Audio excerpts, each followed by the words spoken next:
don't like it in here. Hey, what's the matter with you? Where did he go?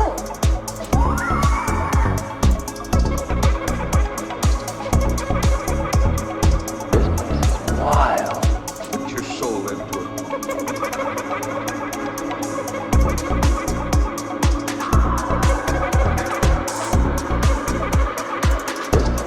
Wild. What's going on around here?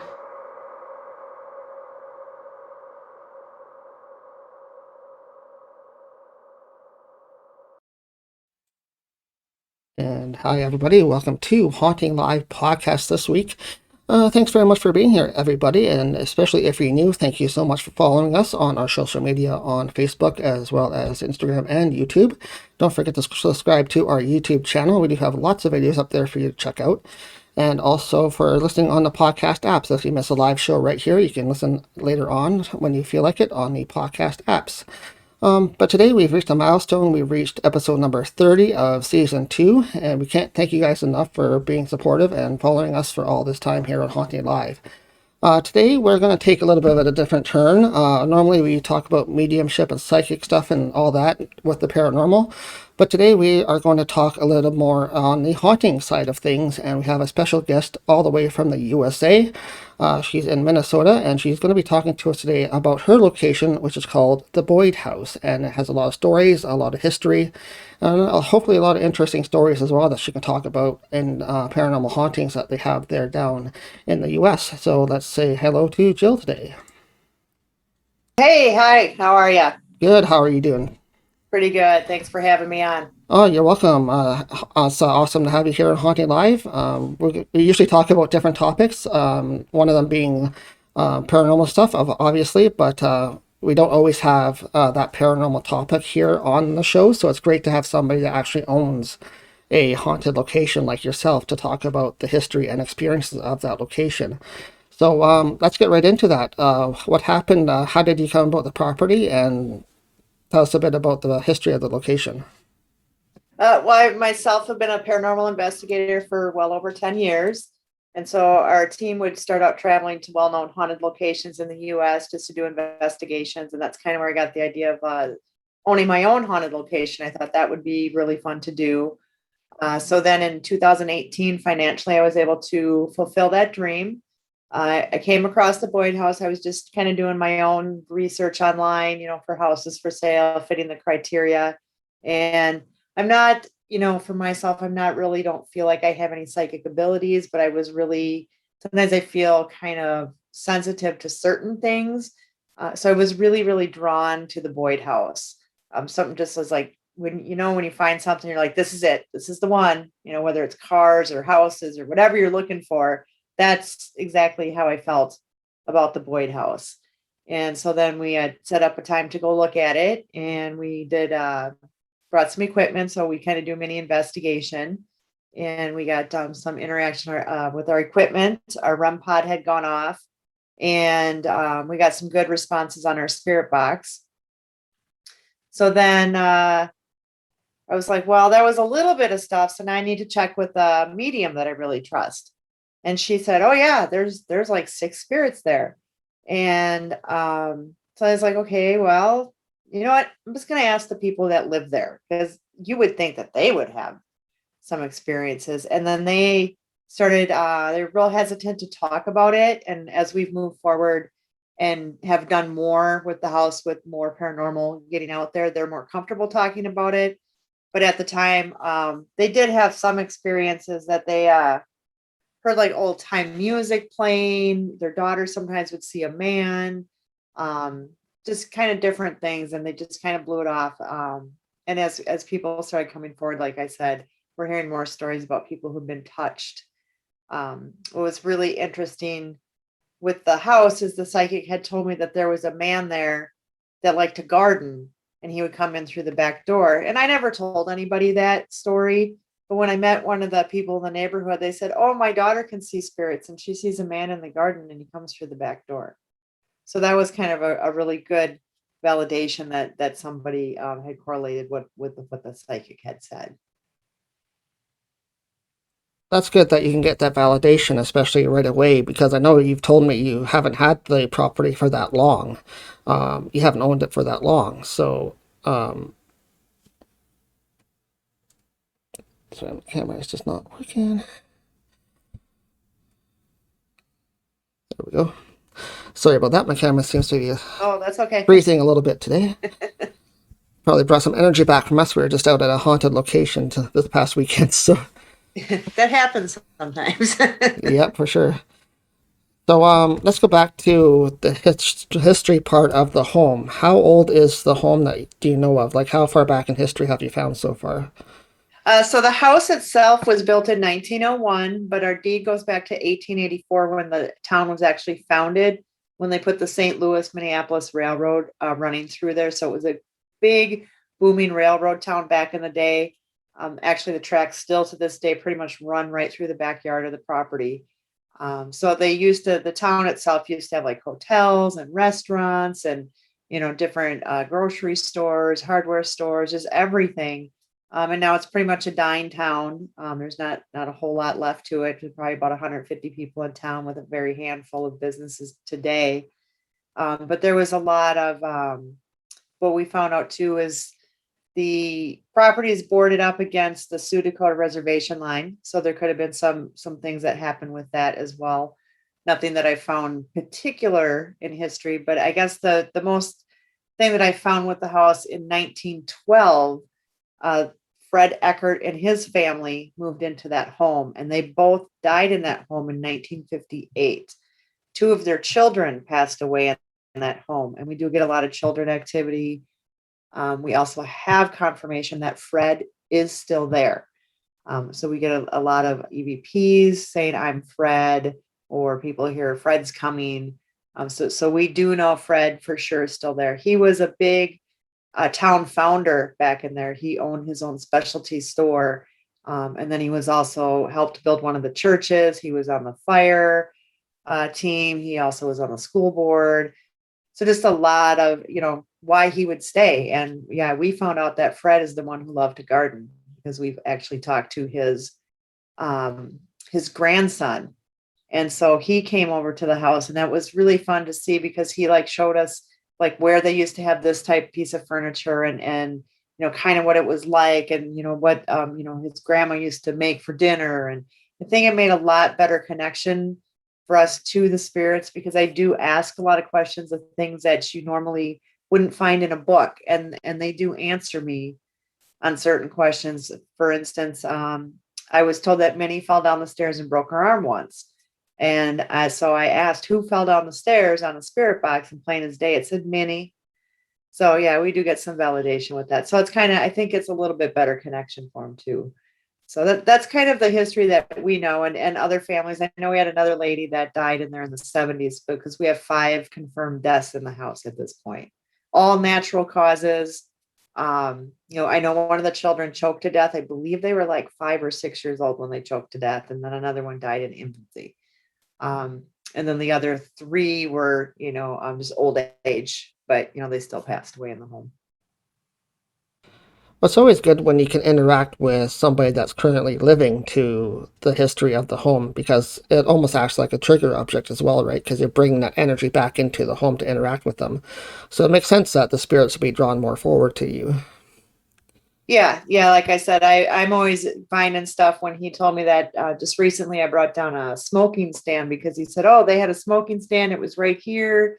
And he just kind of remembered a lot. So I just actually purchased one and put that in the same spot. We actually got an original bench back in to that house that used to be up at the city board members. And so they were looking to rehome that. And so I took that back and brought that back into the home. So that was kind of cool. We've kind of taken the house back and done a lot of renovations, bringing it back to the 1900s, doing the old Victorian wallpaper.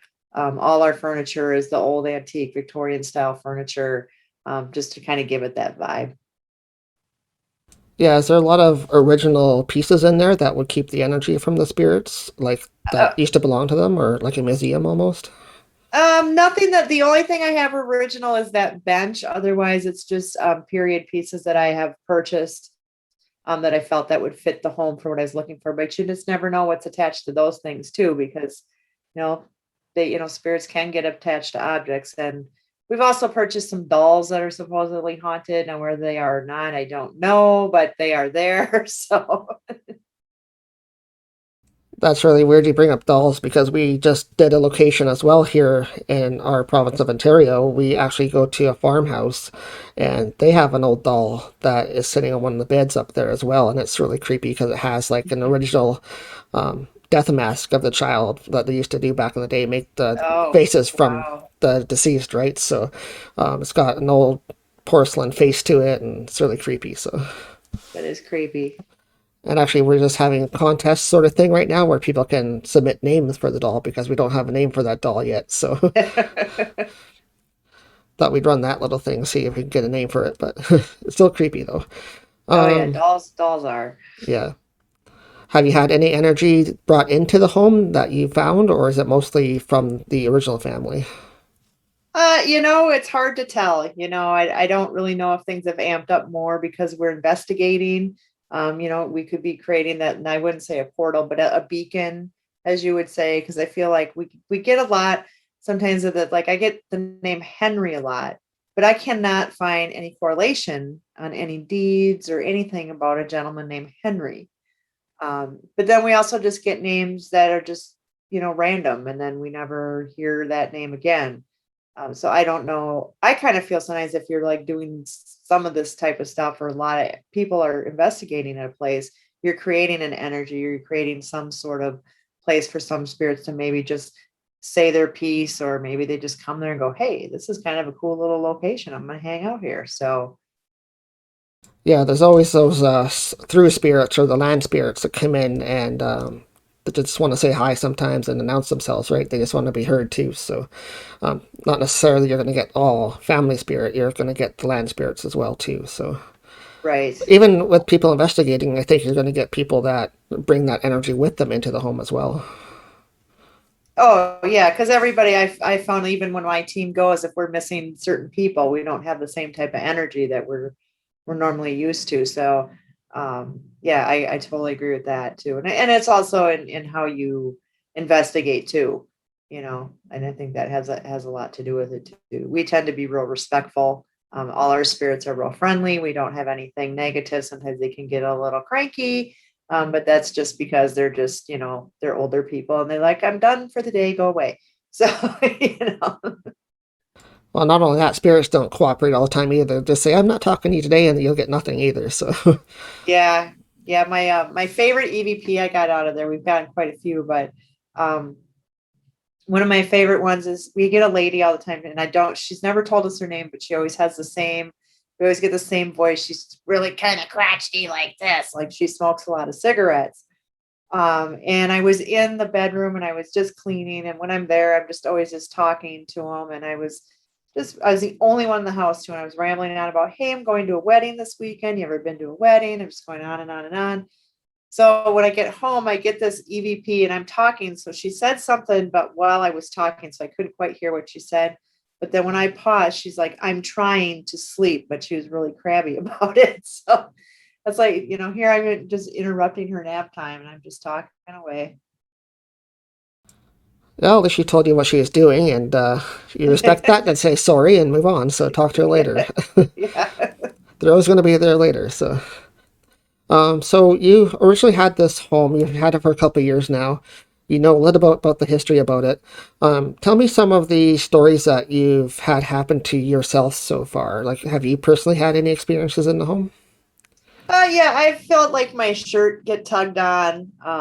Sometimes like a tapping. I'll get feel like an energy around me, almost like you just an electric hug is what I want to say. You just kind of get that feel when things are around you. I've had a lot of equipment interaction, a lot of spirit box responses and EVPs. My husband actually saw an apparition on the stairwell. He said he was coming in through the front door carrying some stuff, and he looked up and he said there was a woman there, and she was just there for like a split second. He's like, I thought it was you for a second, and then she was gone. So that was his first time ever actually seeing something. And I've never actually truly seen something in these 10 years. I have actually seen shadow figures, but never a true apparition. So I was a little jealous about that. But yeah, I've had to move objects, throw objects out the table for me. I was actually down there this weekend and just doing, when I'm there, which you forgot, or I forgot, when I bought a house, I have to actually take care of it versus when I go somewhere. So I was, just doing cleaning. So I was in what's the second kid's room, and I have a dollhouse in there that I actually converted into an exact replica of the Boyd house. So like all the rooms look the same. I put the same wallpaper and carpet, furniture, everything. So just to give it that extra creepy factor. So that's in there.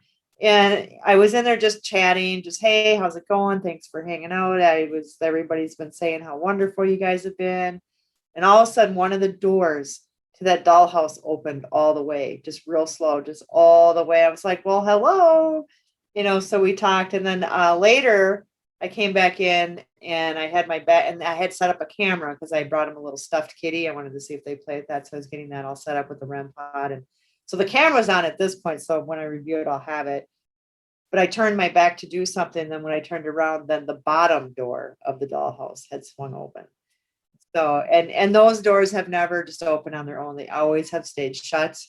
This is nothing, this is something new. Yeah, so we tested it out. The only way they would open is if you jumped up and down really close to it and a lot, to get it to actually start to move open. And so, yeah, it was pretty cool to have that happen.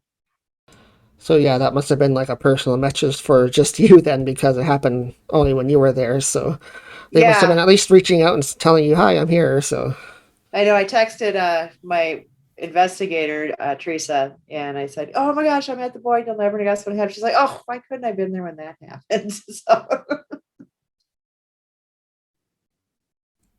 So yeah, so you started having experience yourself. How long ago since you bought the home did you start having things happen? Right away, at first it was really slow going, and I was like, oh my gosh, did I make a mistake here? Maybe this house isn't haunted. But I think what a lot of it was is they didn't understand what was going on, because they had the previous people lived there for 30 years and blew pretty much everything off. Just because they didn't want to acknowledge what was going on. Like they had experiences, but they just put it behind them like, okay, that didn't really happen. And nobody talked about it. So nobody really interacts. So I'm the first one coming in, trying to make communication, trying to get them to do stuff. So it probably took about a month or so. And finally, one day I just had like a little REM pod teddy bear that just lights up if they touch it. And I was in the kids' room and I was like, hey, you guys, you really just got to show me that you're here. People bring you toys. I got you toys. People bring you more toys. They'll bring you stuff. You just got to let them know that you're here. And then that night, that bear went on and off for like 2 hours.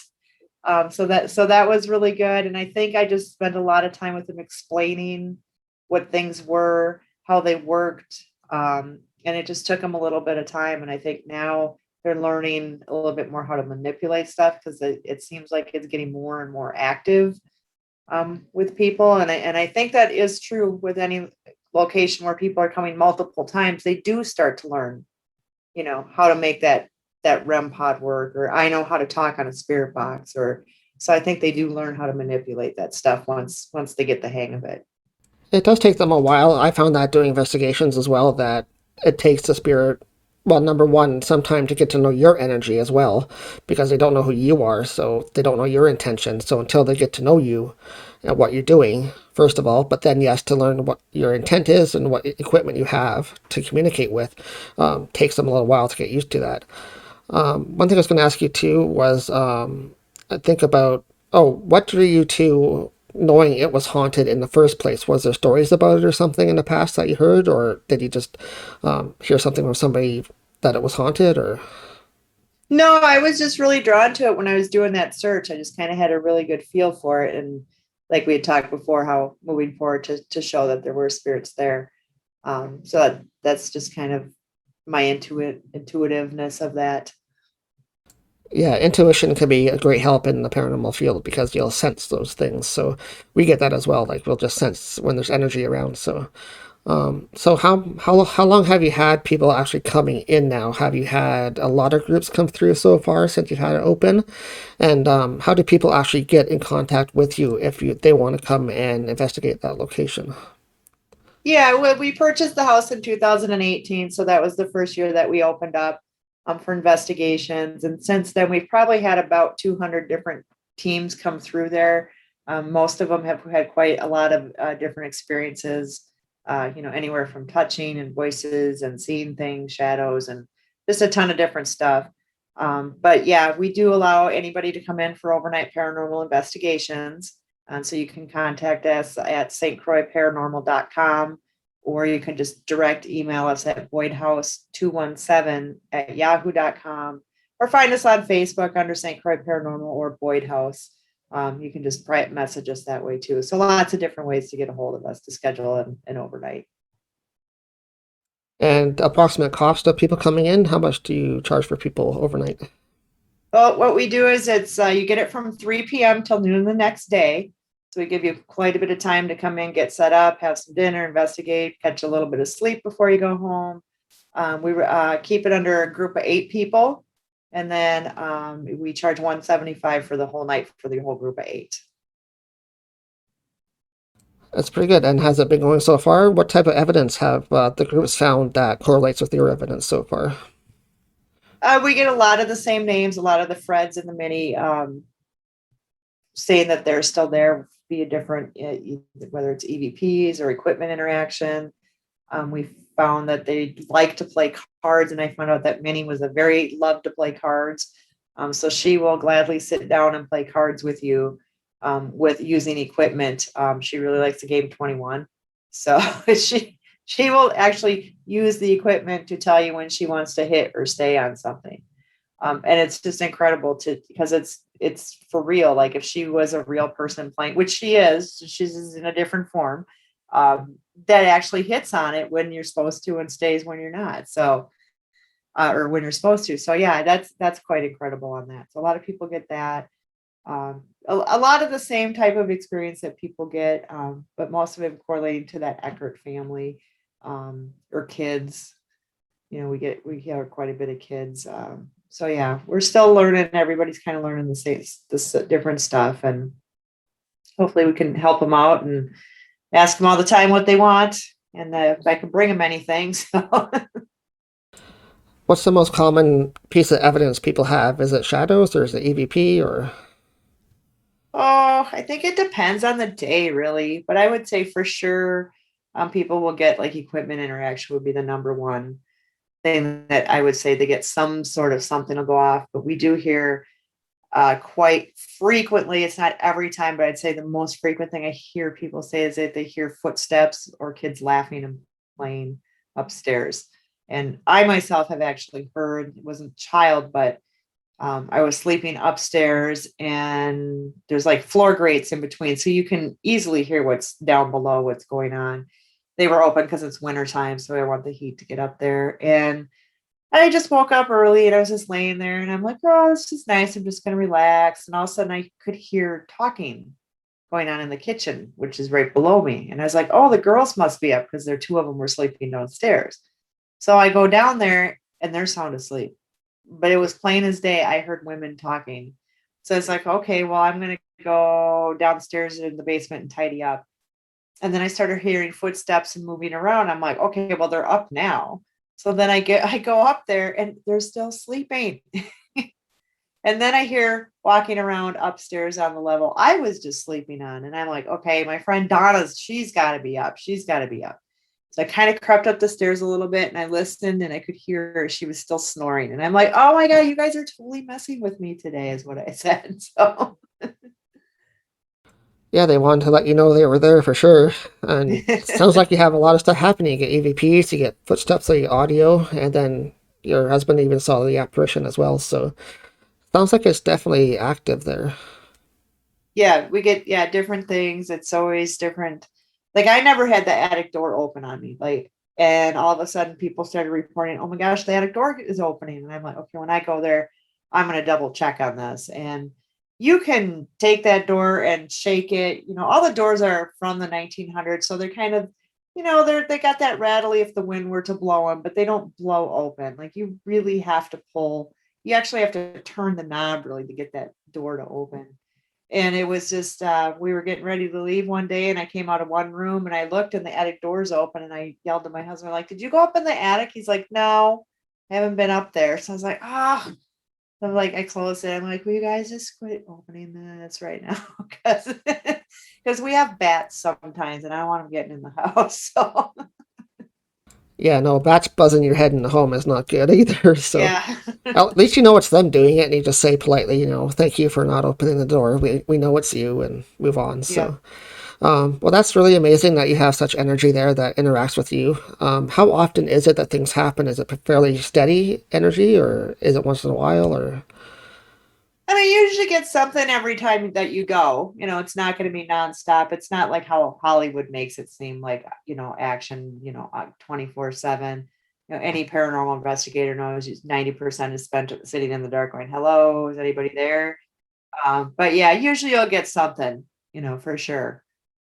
Some nights are way more active than others. Just kind of depends. The last 3 people that were in said that they had just a ton of stuff going on while they were there.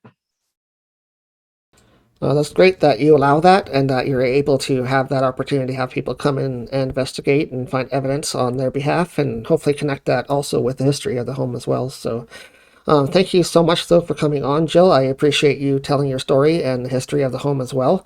And we did talk about how to get a hold of you, but you want to give your website and stuff again just before we let you go? Yeah, sure. It's stcroixparanormal.com or the email boydhouse217@yahoo, or visit us on Facebook under St. Croix Paranormal or Boyd House. And you're located in Minnesota, USA? Correct. We are in Boyd, Minnesota. It's about 145 miles southwest of the Twin Cities. Right.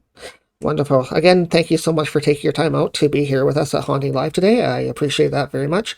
And it was wonderful to hear your stories here today as well. So, Well, thanks for having me. I enjoyed being here. thank you very much. Have a great weekend. Yeah, you too. Bye-bye. Bye-bye.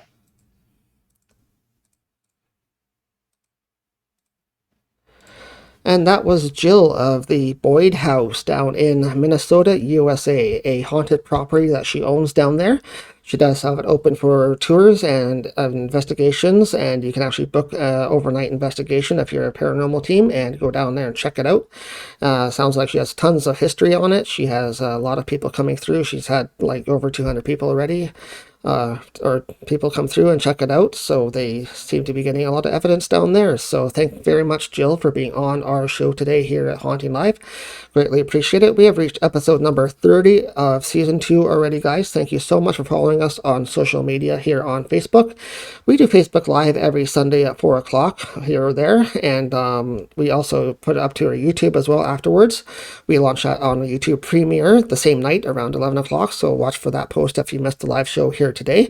As well, we put it up to the podcast apps, so if you missed either of those, you can actually just listen to the show later on as well on the podcast apps. But thank you guys so much for tuning in. We won't keep it too long today. We had a busy weekend here at Haunting Live. We were down at the Queen's Inn Hotel in Stratford this past weekend. And don't forget, we have Ghost of the Queens coming up this Halloween weekend, 2021. Tickets are on sale right now, so go to our website, HauntingLivePodcast.com, to check out our pricing on the tickets.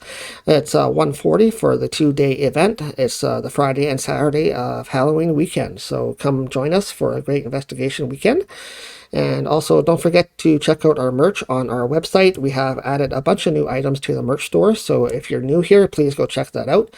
And also, if you're new here, thank you very much for following us on Facebook and tuning in each and every week right here on Haunting Live Podcast. We have great guests each and every week, so don't forget to tune in around 4 o'clock live here on Facebook. And otherwise, guys, have a great weekend. Thank you so much for following, and we'll see you again next week. But for me, what shamanism is a way of working directly with the spirit in order to bring about healing, either our own healing or the healing of our families and communities. And I would go out and I would just communicate with all the animals that were close, like frogs and birds and snakes. And it came very apparent to me that my parents didn't understand the concept of me saying I could speak to the animals. My parents would say I could see things and feel things and hear things. And so, growing up in a household that had a lot of paranormal activity, was something of a normality for me. And I remember when I was about 10 or 11, I remember taking a book out of the library on palm reading. During recess was giving everybody palm reading. So It's creepy. I don't like it in here. Hey, what's the matter with you?